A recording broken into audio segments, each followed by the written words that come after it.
तो रची महेश निज मानस राखा और अवस उपाय उमा संग भाका। भगवान भोलेनाथ ने रची है, इसलिए मन किसका है? भोलेनाथ के मन की कथा है। राम जी एक, दूसरा भगवान राम जी एक भावना तो ये है, भाव इसलिए रामचरितमानस लगा। दूसरा भाव क्या है? सामान्य भाव क्या है? भगवान राम को पाने के लिए 3 सीढ़ियाँ हैं मनुष्य की, और वो 3 सीढ़ियाँ कौन सी है? पहले है राम जी, दूसरा है चरित्र, और तीसरा है मानस। मानस यानी मन। मन किसका है? हम मनुष्यों का। एक भाव तो भगवान भोलेनाथ का हो गया कि उनके मन से उपजी, इसलिए मानस कहा। एक भाव ये भी आता है कि भगवान के पास, राम जी के पास जाने के लिए 3 सीढ़ियाँ हैं। पहले सब सीढ़ी कौन सी है? राम जी हैं। दूसरी सीढ़ी कौन सी है? चरित्र। और तीसरी सीढ़ी कौन सी है? मन। तो सबसे पहली जो सीढ़ी होती है वो मन। तो मन को परमात्मा में लगाइए, मन को भगवान में लगाइए, मन को भगवान में न लगाइए, भगवान के श्री चरणों में इस मन को लगाइए। और मन कैसे लगेगा? तो कहते हैं कि नवधा भक्ति के अंदर कहा कि प्रथम भक्ति संतन कर संगा। संतों के संग करो, या संतों के विचार सुनो, या संतों की वाणी सुनो, या संतों के साथ रहो। एक दूसरा सत्संग करो, स्वयं पढ़ो, ठीक है। प्रथम भक्ति संतन कर संगा, और दूसरी भक्ति मम कथा प्रसंगा। भगवान की जहाँ भी कथा हो उन कथा में जाएं, चित्त में भगवान को बिठाकर कथा ध्यान से सुने। ये तो ध्यान से कब सुनता है? जब मन लगता है। किसी चीज़ मन से जब कोई काम करता है ना, तो वो काम में सफलता 100% गारंटी होती है। और जिस काम में मन न लगे उसकी गारंटी होती नहीं। जिसमें केवल दिमाग लगे उसकी गारंटी इतनी पूर्ण नहीं होती। तो मन किसका? बोले मनुष्य का। मन कैसा? बोले भगवान के श्री चरणों में जब तक मन नहीं मिलेगा तब तक आपका चरित्र निर्मल हो सकता नहीं। सबसे पहले मन निर्मल करो। तो मन निर्मल करने के लिए भगवान के श्री चरणों में हमें अपने आप को सौंपना पड़ेगा। अब सौंपना कैसे पड़ेगा? तो बिंदु जी महाराज को जब सौंप दिया, बिंदु जी महाराज कहते हैं कि जब सौंप दिया इस जीवन का सब भार तुम्हारे हाथों में, ऐसे सौंपना। ऐसा नहीं गए 2 मिनट पूजा अर्चना कि हाँ भगवान सुबह सुबह आप भगवान कल मिलेंगे, ऐसा नहीं। भगवान कोई नौकरी नहीं दे रहा कि सुबह आओ मुझे नहलाओ धुलाओ मैं तुमको तनख्वाह दूंगा। भगवान से प्रेम से पूजा होना चाहिए, प्रेम से, भावना प्रेम से होती है। जब तक प्रेम से, जैसे बच्चे, एक छोटे बच्चे को माँ कितने धीरे आहिस्ते से प्यार से नहलाती है, प्यार से नहीं लग नहीं जाए, बच्चा कहीं गिर नहीं जाए, इतने प्रेम से नहलाती है। अगर जरा सा छूट जाए ना, पिताजी के हाथ से पकड़ रखा हो छूट जाए तो माँ किसी को देती कि मेरे बच्चे को लग गई। तो जैसा प्रेम बालक को नहलाने होता है ना, जैसे बालक को पालते हैं, क्योंकि भगवान सबसे छोटे बालक हैं आपके घर में। भगवान सबसे छोटे बालक हैं, वो हाथ से खाते नहीं, उनको खिलाया जाता है। अब लोग कहते हैं भैया महाभोग, वो महाभोग, ये महाभोग। अरे आप अपने घर में भगवान को जो भोग लगाओगे ना वही महाभोग हो जाएगा। जो जगन्नाथ में, द्वारका में, बद्रीनाथ में, केदारनाथ में जो भोग लगता है और जो आनंद उसका प्राप्त होता है, वही आनंद आपके भोग में मिलेगा। भगवान को अपने घर में जो रुकी सुखी बने भगवान को लगाओ और उसको सब में मिला के खाओ, स्वाद अद्भुत हो जाएगा। क्योंकि वो हमारे घर में सबसे छोटा बालक है।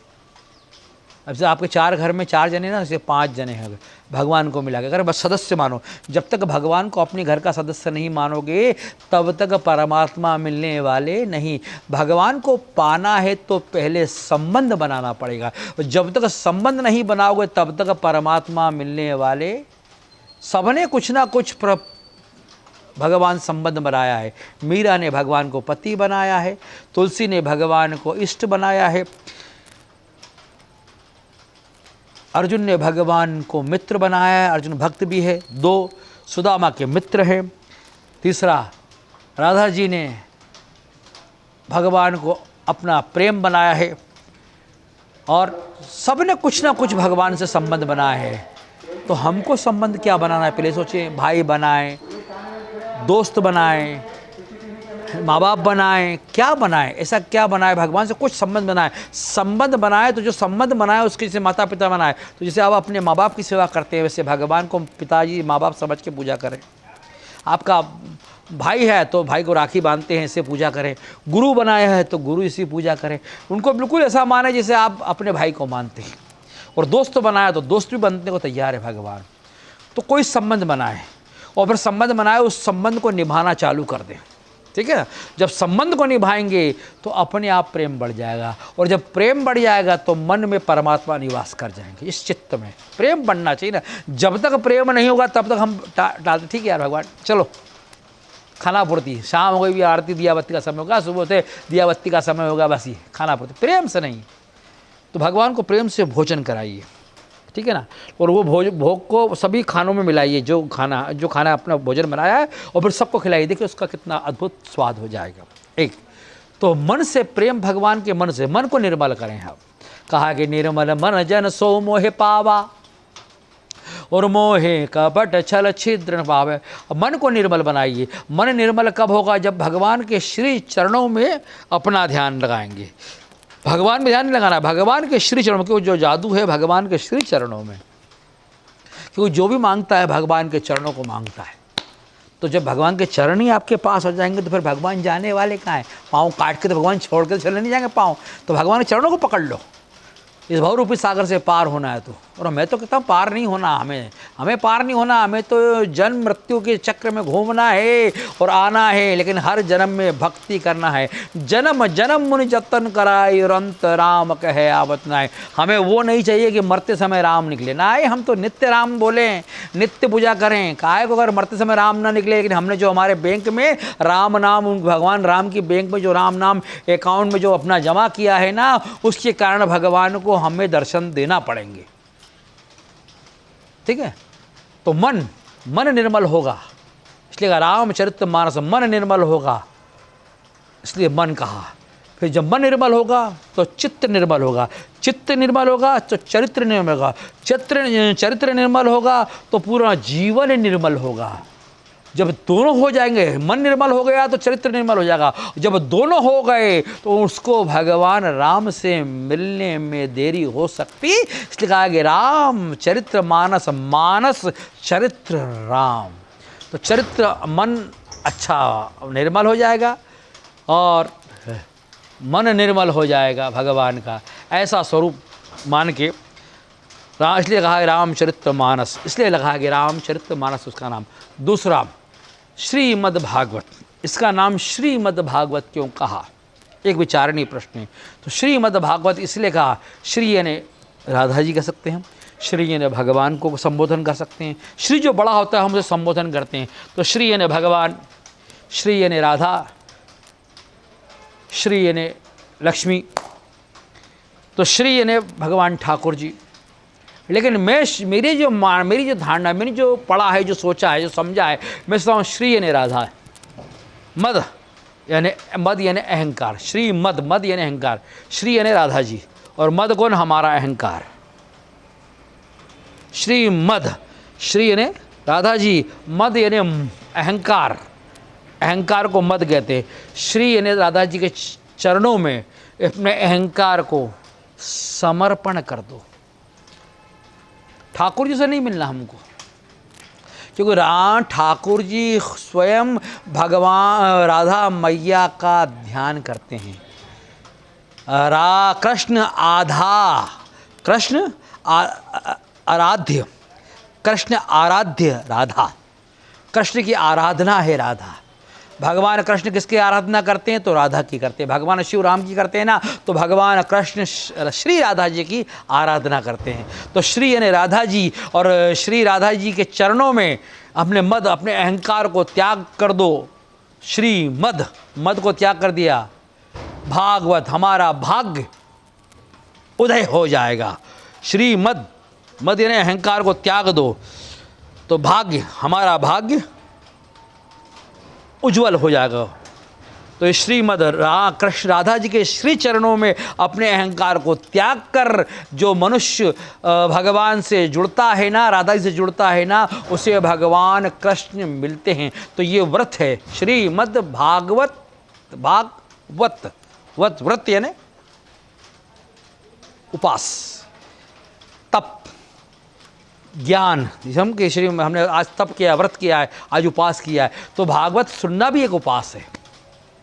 तो श्री यानी राधा जी, मद यानी हमारा अहंकार को त्याग दीजिए राधा जी के श्री चरणों में। श्रीमद् भागवत, भाग्य किसका? हमारा। व्रत, हम इस भाग्य को उदय करने का व्रत करते हैं। 9 दिन 7 दिन जो भागवत सुनते हैं ना, तो हम व्रत लेते हैं, संकल्प करते हैं। व्रत यानी संकल्प, संकल्प लेते हैं श्री 9 दिन की हम जो भागवत सुन रहे हैं, ताकि हमारे पितरों को मोक्ष मिले और भगवान हमें भी उस स्थान पर मोक्ष दे जो हमारे पितरों को दे रहा है। उस कामना से भागवत सुन। तो श्रीमद् भागवत कथा, तो श्री यानी राधा जी का, राधा जी उनके श्री चरणों में हमारे अहंकार को त्याग देंगे। तो जब अहंकार त्याग श्री मद भाग्य, हमारा भाग्य उदय हो जाएगा। और ये हम व्रत लेते हैं कि आज से 9 दिन तक या 8 दिन तक भागवत व्रत की कथा सुनेंगे, क्योंकि राधा जी इस संपूर्ण भागवत की आधार है। संपूर्ण भागवत के आधार कौन है? राधा जी।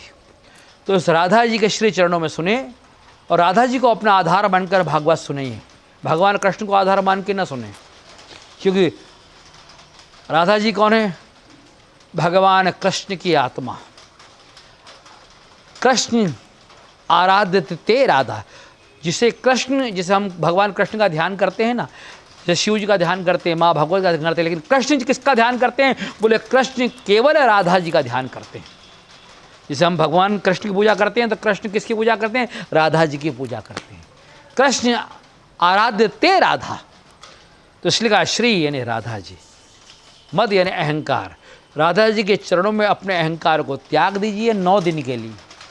छूटेगा तो नहीं अहंकार, क्यों? मनुष्य है ना, हमारी आदत खराब है। तो अपने अहंकार को, जब तक भागवत में बैठे, अपने अहंकार को त्याग दे भगवान राधा जी के चरणों में, राधा जी के चरणों में। और श्रीमद भाग्य, हमारा भाग्य राधा जी उदय कर देंगे। और ये हम भाग्य को उदय करने के लिए हम व्रत संकल्प करते हैं। व्रत इसलिए कहा कि श्रीमद् भागवत कथा, हम तो कथा छोड़ दे, श्रीमद् भागवत व्रत, व्रत यानी उपास। तो हम उपास कर रहे हैं भागवत भगवान को पाने के लिए। तो भगवान की कथा सुनना भी एक व्रत है, इसलिए कहा है श्रीमद् भागवत कथा। तो मद कौन है? हमारा अहंकार। चरित्र कौन सा है? हमारा चरित्र है। व्रत कौन लेगा?